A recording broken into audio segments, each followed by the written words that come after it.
తండ్రిగా మీకంటే ఆయనను కట్టుకున్న భార్యగా నాకే ఎక్కువ బాధ ఉంటుంది మామయ్య. ఎందుకంటే మిగతా జీవితం గడపాల్సిందే నేను ఆయనతోనే. ఇప్పుడు ఏడితే సచినం లేచేస్తాడా? ఇప్పుడు తండ్రిగా నేనే బాధపడతలే, నా పని నేను చేసుకుంటానా? లేచిగా పని చేయబో. ఇత్తత్తి ఆమె అకౌంట్లో 15 లక్షలు ఉన్నాయి, 1 లక్ష ఇయ్యదా మా ఇత్తత్తి? నేను అడిగేది ఆ ₹1,00,000 గురించి కాదు, ఆ 15 లక్షలు తీసుకోవాలి అంటన్నా. అన్ని బాధలు తీరినాకనే కదా ఆ దేవుడు ఆయన తీసుకుపోయిండు. ఇప్పుడు గా పైసలు ఏమంటే నేను ఎట్లా బతకాలి మామయ్య? ఇప్పుడు ఏమంటావు? ఇవి అంటావా? ఇట్లేవో నేను చూస్తా. వెళ్ళకూడదాం రా, బలమైన కారణం చూసి వెళ్ళకూడదాం. నాకు కొడుకు చంపింది కదా, నేను అట్టి ఇష్ట పెడతా. నువ్వేం చెప్తావో నాకు తెలియదు కానీ నాకైతే ఆ 15 లక్షలు ఎట్లయినా చేసి సాధించుకుంటా, ఆమెను చంపైనా సరే. ఏమైందానా బాపు? వస్తాను ఇక్కడ. మామ ఏ పట్టు, ఏమైంది బాపు? అంతకన్నా మామ ఏమైంది మామ? మామ రేపు హాస్పిటల్ తీసుకుపోదాం బా.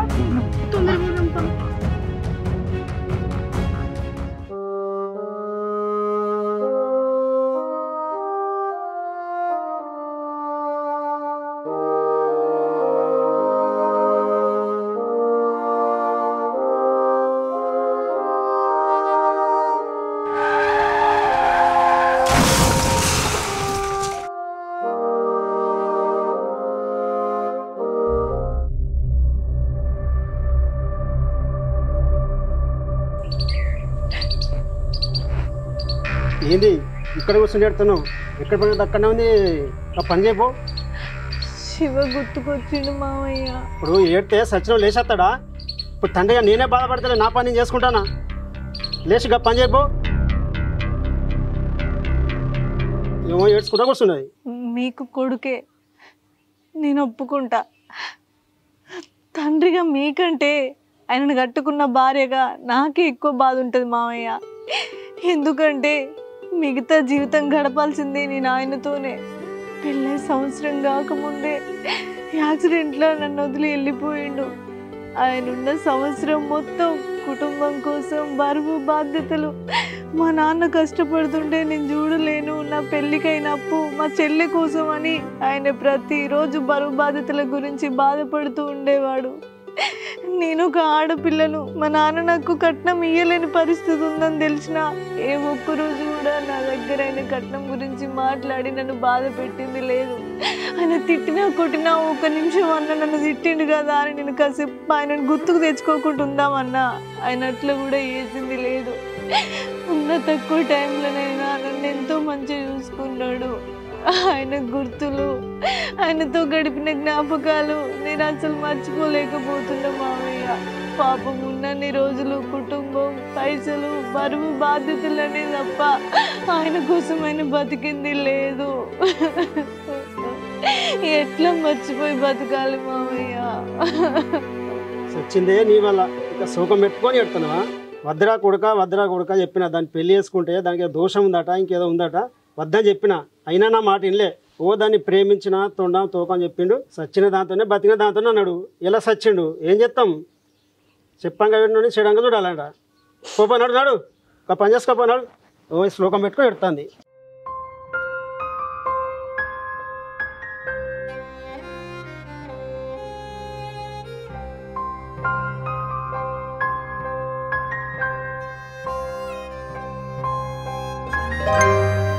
అవునయ్యా, మా అన్న సంవత్సరానికి మొత్తం మనకి ఎంత ఖర్చు వచ్చింది? ఎంత ఖర్చు అంటే ₹1,00,000 దాకా అయింది. ₹1,00,000 అయిందా? మొత్తం మన ఖర్చే. మా అన్నకున్న మా వదినకు జాయింట్ అకౌంట్ ఉంది, అలా 15 లక్షలు ఉన్నాయి. అల్లకెళ్ళి ₹1,00,000 ఖర్చు పెట్టుకొని మంచిగా పెద్ద వేయచ్చు కదా. మొత్తం ఏడ్చుకుంటున్నా కూర్చున్నది. మెంటల్ దానివా అనే? పాపం ఆమె భర్త చచ్చిపోయిన బాధలా రోజు ఏడ్చుకుంటూ కూర్చున్నది. సంవత్సరానికి ₹1,00,000 ఇవ్వమని ఎట్లా అడగాల నేను? సరే అప్పుడంటే అడగలే, కానీ ఇప్పుడైతే అడగాలే కదా. ఆమె అకౌంట్లో 15 లక్షలు ఉన్నాయి. మనం ఎట్లా చేసి మన పైసలు మనం తీసుకోవాలి. ఇత్తత్తి ఆమె అకౌంట్లో 15 లక్షలు ఉన్నాయి, 1 లక్ష ఇయ్యదా మా ఇత్తత్తి? నేను అడిగేది ఆ ₹1,00,000 గురించి కాదు, ఆ 15 లక్షలు తీసుకోవాలి అంటన్నా. గా 15 లక్షలు మనకెందుకే? మనకు వచ్చేది 1 లక్ష కదనే. అగో గట్లెట్లుంటుంది? ఆ పైసలు మా అన్న సంపాదించినాయి. ఒకవేళ మా అన్న బతుకుంటే ఆ పైసలు మా వదిన కోయేటి కావచ్చు. ఇప్పుడు మా అన్ననే లేడు. ఇప్పుడు జీవితాంతం మా వదిన మనమే భరించాలి కదా. అప్పుడు ఆ 15 లక్షలు మనం అడుగుట్లో తప్పేం లేదు. అయినా మనం అడుగుడు బరాబరేనే ఆ అక్కి వద్దా అయినా కానీ చూసుకుంటూ ఆ 15 లక్షలు ఎట్లా పోగొట్టుకుంటుంది. అరే మనం ఎందుకు అడుగుతామయ్యా, మా నాన్నకి నేనంటే మస్తు ఇష్టం. మనం ఈ ముచ్చట తీసుకుపోయి మా నాన్న చెవులేద్దాం, ఆ తర్వాత మొత్తం మా నాన్ననే చూసుకుంటాడు. సరే మీ ప్రయత్నం మీరు చేయర్రి. నాకు కొంచెం పొలం కాడ పని ఉన్నది, ఎండ బాగా కొడుతుంది, నువ్వైతే ఇంటికో సరేనా, నేను పోయేస్తా మరి.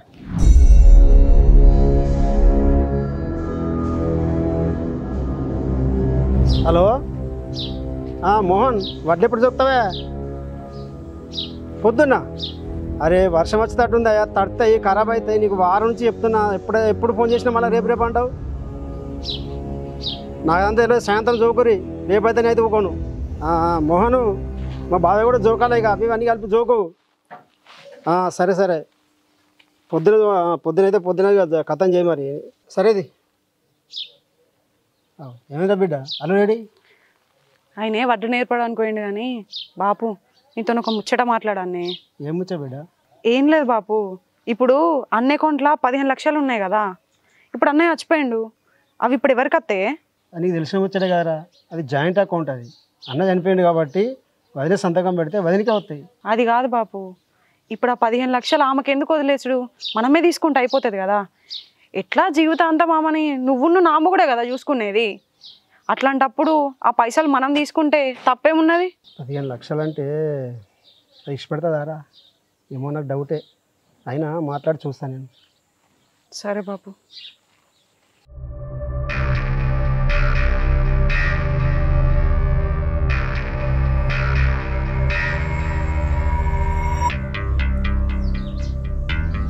హలో అమ్మా.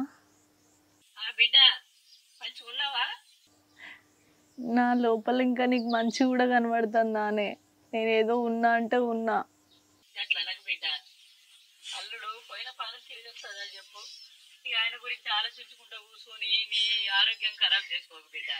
నీకు మా ఉన్నాడు, నీ ఆడబిడ్డ ఉంది, నీ మరిది ఉన్నాడు.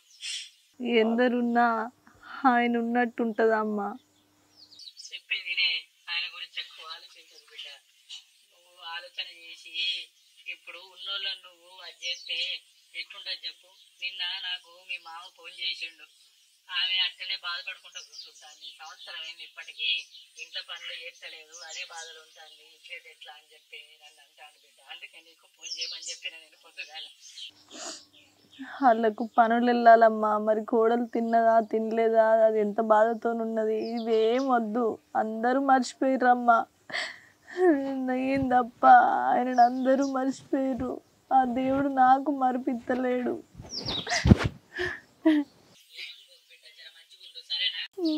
ఫోన్లో ఎవరు? మా అమ్మ ఫోన్ చేసింది మావయ్య. మీ అమ్మనా? అంటే ఇక్కడ జరిగేటన్నీ ఫోన్ చేసి మీ అమ్మకి చెప్తున్నావా? అదేం లేదు, మా అమ్మే ఎందుకు బాధపడుతున్నావు, బాధపడితే చచ్చిపోయినా అని తిరిగి వస్తాడా అని ఓదార్చుతుంది. నువ్వే ఫోన్ చేసో ఏమో కలిసి మాట్లాడి చెప్పినవట కదా, ఇంట్లో ఏం పనులు ఎత్తలేదు, ఊకేడ్చుకుంటూనే కూర్చుంటుందని. అదే ముచ్చట అడుగుతుంది మావయ్య. నువ్వేం పనులు చేస్తానో మరి? పొద్దున్న దాకా ఏడుతానో తెల్లని దాకా ఫోన్ మాట్లాడుతాను, చెప్పకపోతే ఏం చేయమంటావు మరి? అవుతావా కానీ ఇక 15 లక్షల సంగతి ఏంది? 15 లక్షల సంగతి ఏంటంటే ఏంది మావయ్య?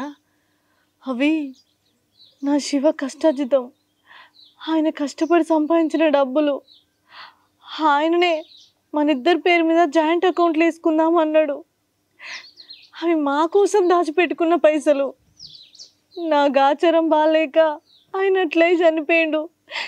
ఇప్పుడు నేను ఏ ఆధారం మీద బతకాలి మావయ్య?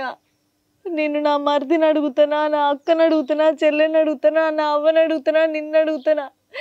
నాకు అక్కర్లు మిమ్మల్ని ఎవరిని అడిగి ఎల్లు తీసుకోలేను కదా మావయ్య. ఉన్నాయే గా పైసలు. గా పైసల సంగతి ఏంటంటే నేను రోడ్డు మీద పడాలనా మావయ్య? ఆగో, ఈయనంటేంది? నువ్వు ఈయన ఉండబడితే ఈయన తినబడుతుంది. నీకు ఆ 15 లక్షలతో ఏం అక్కర ఉన్నది? ఆ పైసలు తీసుకొచ్చి నా బిడ్డకి. ఏంది? ఆ పైసలు తీసుకొచ్చి నీ బిడ్డకి అన్నా? గట్లా మాట్లాడుతున్నావు ఏంది మావయ్య? అవి శివ బతికున్నప్పుడు కారు దోలి కష్టం అనక సుఖం అనక చిట్టీలేసి ఆ పైసలు తీసుకొచ్చి నా కోసం ఆయన జాయింట్ అకౌంట్లు వేసిండు. ఏమోనే, నేనున్నది డ్రైవింగ్ ఫీల్డ్, ఎప్పుడు ఎట్లుంటున్నావో తెలియదు. నువ్వేమో నన్ను నమ్మొచ్చినావు. నేను చచ్చిపోయినా కూడా నీకు ఏ లోటు రాకుండా ఆ పైసలు చూసుకొని నువ్వు బతకచ్చే అని నాకు మాట ఇచ్చి అందులో పైసలు వేసిండు. ఇప్పుడుగా పైసలు తీసేయమంటారేమైంది మామయ్య? ఆయన బతుకుండగానే వాళ్ళ చెల్లె పెళ్ళి చేసిండు, ఇంట్లో అప్పులన్నీ కట్టేసిండు. అన్ని బాధలు తీరినాకనే కదా ఆ దేవుడు ఆయన తీసుకుపోయిండు. ఇప్పుడుగా పైసలు ఇవ్వమంటే నేను ఎట్లా బతకాలి మామయ్య? ఇప్పుడు ఏమంటావు? ఇయ్య అంటావా? ఇట్లేవో నేను చూస్తా. ఏంది దేవుడా, జీవితాంతం తోడుండాల్సిన నీ తీసుకుపోయినావు. కనీసమైన కష్టపడి సంపాదించిన డబ్బులన్నా నేను బతుకుదామనుకుంటే అవి కూడా ఇట్లా రాబందులు లెక్క ఎగబడి తీసుకుంటా అంటే నా బతుకేం కావాలి? ఏమైందే బాపు, వదిన అడిగినావా? అడిగేదే బిడ్డ. ఆమె ఏమంటుందో తెలుసా? ఆమె సచ్చిన కానీ 15 లక్షలు ఇయ్య అంటుంది. అగో గట్లెట్లుంటది?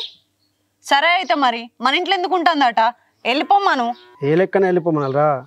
ఏ భార్య అయినా భర్త ఉన్నా లేకపోయినా చచ్చినట్టు అత్తగారి ఇంట్లో ఉండాలి ఆమె. ఇప్పుడు ఆమె 15 లక్షలు ఇస్తలేదని ఇంట్లోకి వెళ్ళి వెళ్ళగొట్టుడు ఎంతవరకు ధర్మారా? అగో ఉన్న పైసలు ఇస్తుంది అంటే అట్లా లేదు. మరేమన్నా బయటకో 10ో 10కో సంపాదించుకొని వచ్చి నా మౌనుకో నీకో ఇస్తుంది అంటే అట్లా లేదు. ఇక మనం ఎందుకు సాదుడు వెళ్ళగొట్టక? వెళ్ళగొడదాం రా, బలమైన కారణం చేసి వెళ్ళగొడదాం. నాకు కొడుకుని చంపింది కదా, నేను అట్టి ఎట్లా ఇష్ట పెడతా? ఏమో బాపు, నువ్వేం చెప్తావో నాకు తెలియదు కానీ నాకైతే ఆ 15 లక్షలు ఎట్లయినా చేసి సాధించుకుంటా, ఆమెను చంపైనా సరే.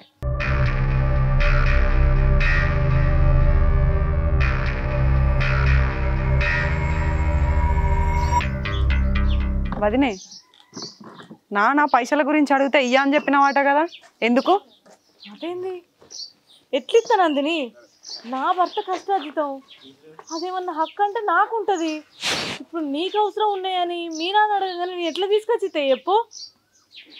అన్నుంటే నువ్వు ఇయ్యకపోయినా ఏం కాదు, కానీ ఇప్పుడు అన్నలేడు కదా వదిన, నిన్ను మేమే చూసుకోవాలి కదా. అదే కదా, అన్నుంటే నేను ఇయ్యకపోయినా నాకేం కాదు, ఏదైనా ఉంటే మీ అన్న చూసుకుంటాడు. ఇప్పుడు అన్న లేడు కాబట్టి నేను ఇయ్యద్దు, నేను ఎట్లా ఇవ్వాలి? ఎందుకు నన్ను ఒకలేనుకోగలు పైసలు పైసలు పైసలు అని ఇట్లా రాద్దాంతం చేసి ఇట్లా బాధ పెడుతురు? రేపు నాకేమన్నా అయితే నన్ను చూసుకోవడానికి ఎవరు ఉన్నారు? మీరు ఎందుకు వస్తారు? మీరు వస్తారా? మీరు రారు. నీకు నీ భర్త, నీ పిల్లలు, నీ సంసారం అని నీ జాగాలో నువ్వు ఉంటావు. ఇక మామయ్య నేనేం అడుగుతా? నువ్వేమన్నా అనుకో నందిని, నేను ₹1 కూడా తీసుకొచ్చి ఇయ్యా. అంటే ఏంది ఇప్పుడు? నువ్వు నా మౌన్ సంపాదన మీద మా అయ్య సంపాదన మీద ఉందామనుకుంటున్నావా? నువ్వు పని చేయవు, ఆ పైసలు ఇయ్యవు, కానీ 3 పూటలు మా ఇంట్లో తినుకుంటూ ఉందామనుకుంటున్నావా? ఆహా, అంటే నీ భర్త నువ్వు ఏదో సంపాదించి పెడితే నేను ఇక్కడ కూర్చుండి తింటున్నానంటారా? అవును నిజమే. మీరు కడుపుకు పెట్టి ఎట్లా తింటారు తెలుసా? ఇప్పుడు మీరు నన్ను ఏదో సాపుతున్నట్టు ఇవాళ బుక్కడు మెతుకులు పెట్టే గిన్నె ఎత్తేస్తున్నావు, రేపు ఏదైనా కాపుతో వచ్చిందంటే నాకు ఎవరు పెడతారు నందిని? ఆహా, అసలు మా అన్నయ్య చచ్చిపోయిందే నీ వల్ల. ఇంకోళ్ళు అయితే మా అన్నయ్య అనిపోవడంతోనే నేను వెళ్ళగొడతారు. అయినా మేము నీ గురించి ఆలోచించాలి, మా ఇంట్లో ఉంచుకున్నాం. అసలు మా అన్న పానానికి 15 లక్షలు కాదు కదా, 15 కోట్లు ఇచ్చినా కూడా సరిపోదు. సరే ఇప్పుడు మా అన్నయ్య చచ్చిపోయింది, మరి నాకు ఇప్పుడు మా అన్న కావాలంటన్నా, పోయి తీసుకొస్తావా? తీసుకురా పో మరి పోయి. అబ్బా నేను ఎంత గొప్ప ప్రేమ వదినే, నిన్ను వేసుకుంటే మా అన్నయ్య చచ్చిపోతాడని తెలిసి కూడా మా అన్న నువ్వు వేసుకున్నావు డబ్బులకు ఆశపడి. అదే మా అన్న నిన్ను ప్రేమించిన పాపానికి నిన్ను మోసం చేయొద్దని చెప్పి నిన్ను పెళ్లి చేసుకున్నాడు. ఆయన చచ్చిపోతాడని తెలిసి కూడా ఇలా మా అందరికీ దూరం అయిండు.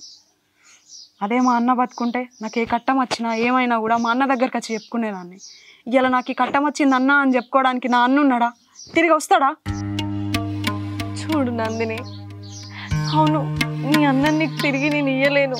నీకున్న కష్టానికి నీకు ఏ బాధ వచ్చినా చెప్పుకోవడానికి నీ అన్న ఉన్నాడనే ధైర్యం నీకుండు. కానీ నా భర్త చచ్చిపోతాడు అని తెలిసినా కూడా ఏ భార్య పెళ్లి చేసుకోవాలని చూడదు. అసలు మేము ఇవన్నీ పెళ్ళికి ముందే ఆలోచించుకున్నాం, కానీ ఇవేవి కూడా మేము నమ్మలేదు. ఇవన్నీ ఎక్కడికి? పెళ్ళి చేసుకుంటే చచ్చిపోవడేంది? ఇదంతా తప్పు. మేమిద్దరం కష్టమైన సుఖమైన పంచుకోవాలి, కలకాలం మంచిగా బతికుండాలనే ఆశతోనే మేము ప్రేమించుకున్నాం, పెళ్ళి చేసుకున్నాం. ఆయన నాతోని చాలాసార్లు అనేది, నేను భయపడి ఆయనను అడిగినప్పుడల్లా ఏమయ్యా నా వల్ల నీకేమన్నా అయితే నేను బతికి వేస్ట్ అని నేను ఏడ్చేదాన్ని. కానీ ఆయన అప్పుడు పిచ్చిదానా ఈ విషయంలో నువ్వెందుకు బాధపడుతున్నావే? నాకు ఒకవేళ చావు వచ్చిందంటే అది నేను చేసే పని వల్ల. నా ఫీల్డే మోటార్ ఫీల్డ్. నువ్వు అట్లా అస్సలు ఆలోచించకని నాకు ధైర్యం చెప్పేవాడు. కానీ నిజంగా ఆ దేవుడు నాకున్న దోషం వల్లనే ఆయనకి మరణం సంభవిస్తే మనస్ఫూర్తిగా అదే సావు నాకేమని ఆ దేవుణ్ణి కోరుకుంటున్నా. ఆయన చచ్చిపోయి నేను బతికున్నా లాభం ఏం లేదు. నిజం నందిని, నేను ఒక బతికున్న శివునిలాగా ఉన్నా. అబ్బా ఆపు నీ నంగనా చేడుపులు. ఎవరికి చెప్తాన్నావు అది? నేను నమ్మలేదు చేయలేదు అని. మనం ఉన్నదే సాంప్రదాయాలు పద్ధతులల్లా. నమ్మలేదని ఎట్లా మాట్లాడుతున్నావు? ఇవన్నీ నాకు తెలియదు. 2 రోజులు టైం ఇస్తాన్నా. ఆ డబ్బులు తీసుకొచ్చి నాకు ఇచ్చేయి, నేను వెళ్ళిపోతా. నిన్న అన్నున్నా కూడా ఇట్లనే అడిగేదాన్ని. అది నా అన్న కష్టం కాబట్టి నేను అడుగుతాను. అలా తప్పేముంది?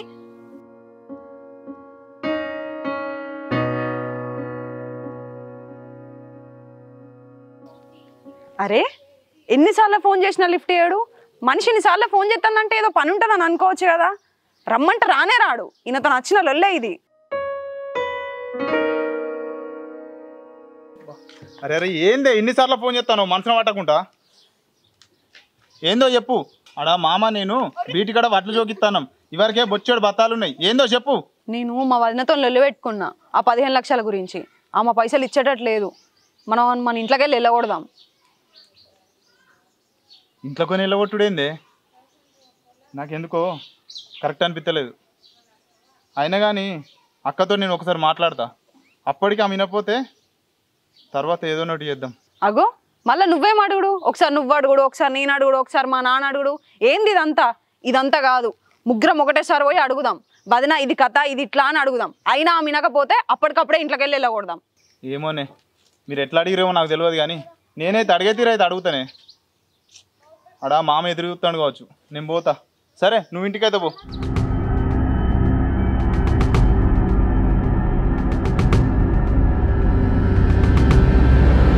ఏం చేద్దాం బిడ్డ? ఎంత చెప్పినా వింటలేదు, ఆ డబ్బులు ఇచ్చేటట్లేదు. అదే కదనే బాబు, ఎన్ని చేసినా మనకు ఆ పైసలు ఇచ్చేటట్లేదు. ఇక మనం చేయాల్సింది ఒకటే, ఎమోషనల్ బ్లాక్మెయిల్. ఎమోషనల్ బ్లాక్మెయిల్ అంటే ఏందిరా? చెప్తా ఇను. ఏమయ్యా నువ్వు కూడా చక్కగా ఇను. మళ్ళీ అక్కడ ఏమైనా వేసావు? నేను ఎందుకు చెప్తేనే? ఏందో చెప్పు నువ్వు ఫస్ట్.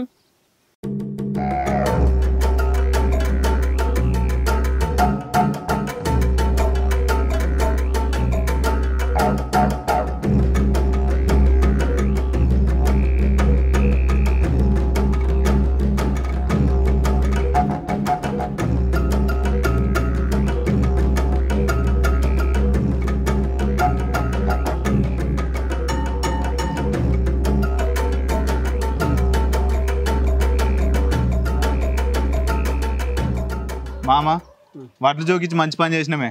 వాన వచ్చినట్టున్నది, ముగ్గులంతేటో ఉన్నది. మంచి తీసుకురా.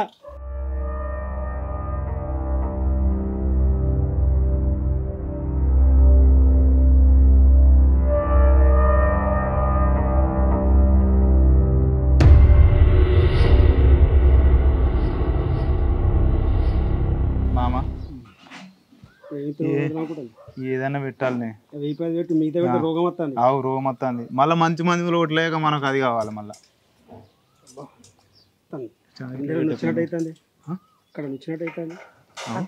ఏంది మామ? ఏమైంది నాన్న? బాపు వస్తుంది ఇక్కడ. మామ ఏ పట్టు ఏమైంది బాపు? అంతకన్నా మామ ఏమైంది మామ? మామ రేపు హాస్పిటల్ తీసుకుపోదాం బా. నువ్వు ఉండు కదా, మేము తీసుకుపోయేద్దాం. అక్క నువ్వు ఉండు అక్క. ఏం కాదు, టెన్షన్ పడకు, తీసుకుపోయారు. ఏం కాదు ఏం కాదు. నువ్వు ఉండు. చెప్పండి రా, నువ్వు చెప్పండి రా. చూసుకుంటా, నువ్వు ఉండు.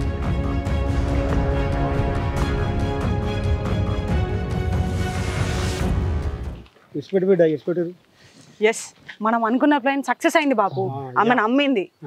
ఇప్పుడు పని చేయి. నువ్వు 2 రోజులు ఎక్కడ నన్ను ఉండు బాపు, ఎవరికి కనబడకుండా. నేను ఇక్కడ ఏం జరిగేది ఏంది మొత్తం నేను చూసుకుంటా, నీకు చెప్తా ఏదున్నా. సరే బిడ్డ. గంతే మామ, నువ్వు ఎక్కడైనా మంచిగా 2 రోజులు దాగుండు. బట్టలు బ్యాగు నేను తీసుకొచ్చిస్తా. ఇంట్లో ఏం జరిగినా ఏ విషయమైనా మేము చెప్తాం. సరే గంతే మామ, నువ్వు మామ. ఓకే.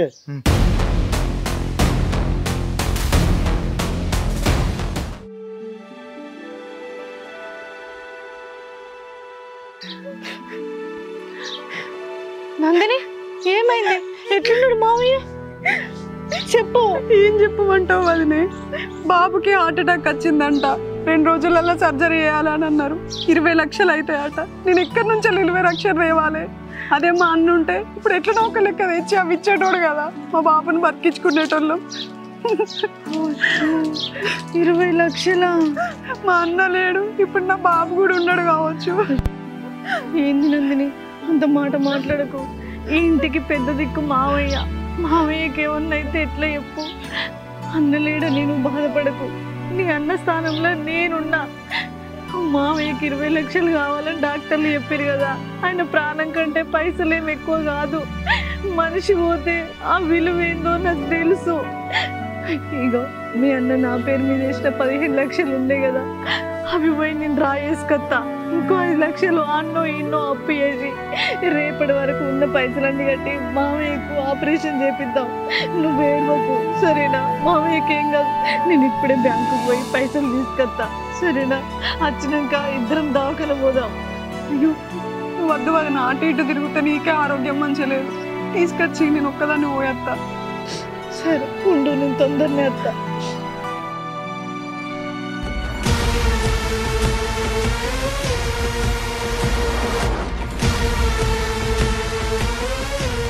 మావయ్యకి ఏం కావద్దు.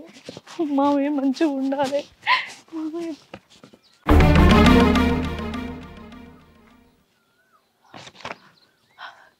ఇదేంది గిని? మా మావయ్య లెక్కనే ఉన్నాడు.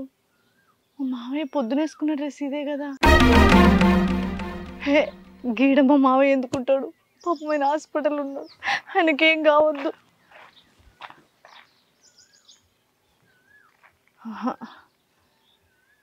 నాకెందుకు అనుమానం వస్తుంది.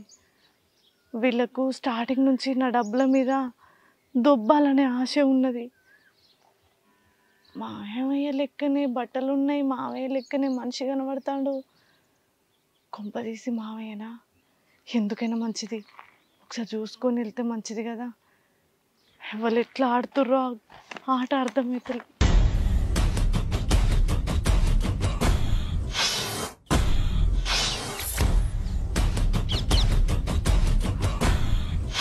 మావయ్య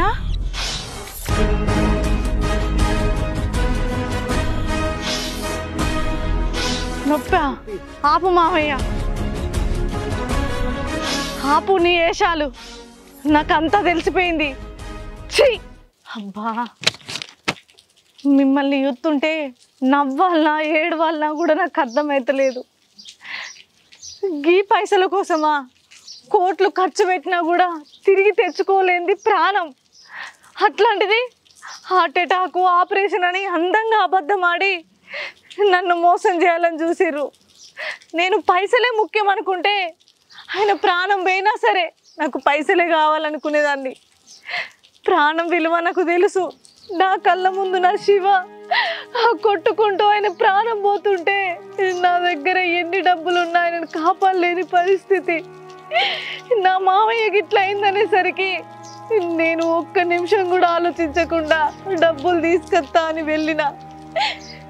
ఒక్కటి చెప్తున్నా మామయ్య, ఇప్పుడు మీరు నాటకం ఆడిరుకోవచ్చు, కానీ భవిష్యత్తులో నిజంగా మీకెవ్వరికి ఏమైతుందన్నా నమ్మడానికి ఇంకా నా గుండె లేదు.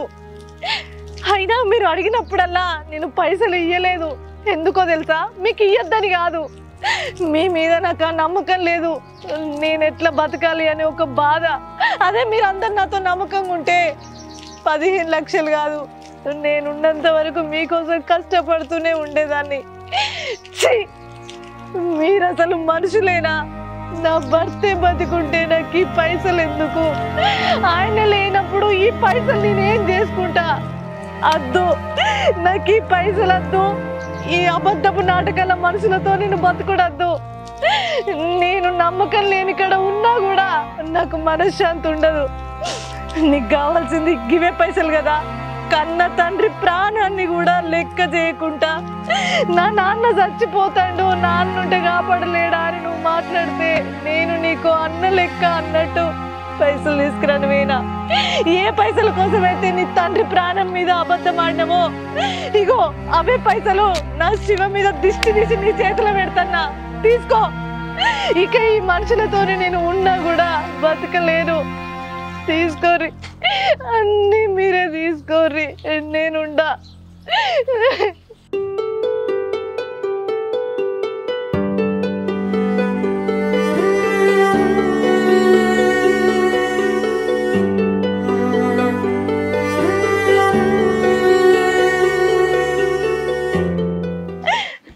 అమ్మ ఇక్కడ పుప్పశులు ఎక్కడ? నా భర్తే, ఇదే మా ఇల్లు.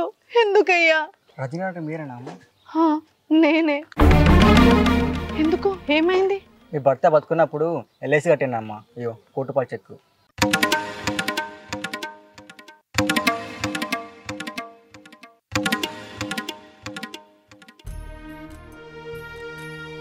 నిజమా? ఈ చెక్కు నాకేనా? అయ్యో దేవుడా. సరే అమ్మా, జాగ్రత్త, నేను వెళ్తున్నా. చూసిరా, మీరు నన్ను 15 లక్షలకు మోసం చేయాలని చూసిరు, కానీ ఆ దేవుడు ఉన్నాడు. నా భర్త ఆ దేవుడి రూపంలో నాకు ₹1,00,00,000 సంపాదించిపోయిండు. ఆయన చచ్చిపోయినా కూడా నన్ను సాదుకునే అంత సంపాదన సంపాదించిండు. ఛీ!